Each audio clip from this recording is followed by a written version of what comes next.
Hola, welcome to a new speed painting video. In this video I wanted to try and paint more skin tones for the first time. I've always focused on very light skin tones because that was already a big enough challenge for me. But I have that somewhat under control now. So I wanted to see what painting a darker skin tone would be like.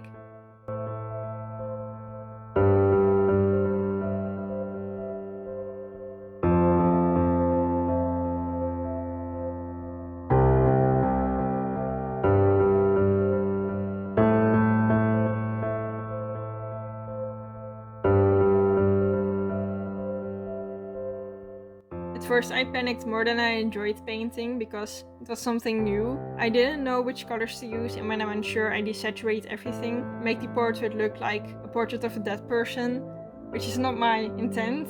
But when my boyfriend saw I painted a darker person, he said out of nowhere that I could use so many colors in the shadows and make it really colorful. After that I left the portrait for 2 days and I thought a bit about the feedback. With light-skinned portraits I always make the colors I see much more apparent and bright, or even a different color, because that's the most fun for me and I can tell a story better or make something look less boring. So I tried to put the panic aside and use ridiculous colors and just have fun. I put a couple colors down and looked if they worked or not. First I tried blue for shading because that's what I use for light-skinned portraits, but I hated the blue on this one. So I picked the color I hated in the other portraits, which is purple, and I really liked it in this painting actually. So I learned not to cancel a color completely just because it doesn't work for one thing. But before I applied the colors, I painted in the shadows with a somewhat realistic base color. Later in the painting the base color balanced out the bright and very obnoxious colors, which made them work together really well.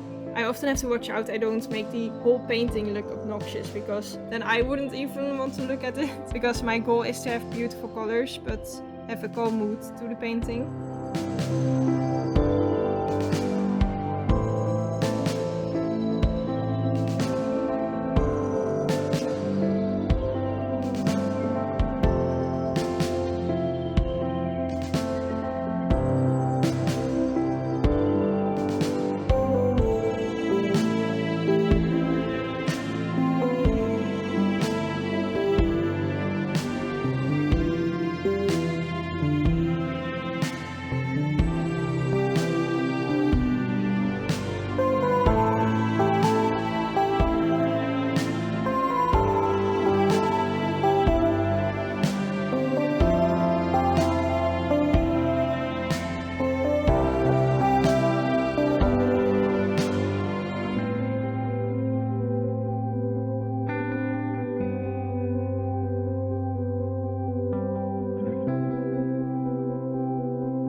In the beginning of the painting I blend everything into each other, which gives a smooth effect. But lately I want to make my portraits look more interesting, so at the end of the painting I add some watercolor abstractions and texture and go over some of the bits I've spent a lot of time on and destroy them. That's a thing I've learned with my dragon painting. In the beginning the dragon was completely visible and I had painted every scale on its body, but I didn't think the painting was impressive, which dragons are meant to be in most cases. So I added a lot of darkness over the scales and it looked a lot more mysterious than if I kept being precious about the amount of work that I would put in those scales. I heard an artist say a year ago that you have to do what's good for your art, not what's good for you. And that sentence helped me a lot in a lot of paintings.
because this painting was about a lot of experimenting, I wanted to include some shiny watercolor. I never used shiny watercolor in a painting before, so I wanted to see if I liked it. And spoiler, I don't. So don't expect to see more of that. But it was fun, especially seeing how the glitter in the paint sparkles while it blooms in a puddle of water. Besides the shiny watercolor, I also used stripes to add more texture, and in this painting also dry brushing black acrylic paint for the hair and some paint splatters.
Thank you so much for watching. Leave a like if you enjoyed the video and subscribe if you want to see more content like this. I try to upload once a week and I hope to see you in the next video. Have a nice day. Bye!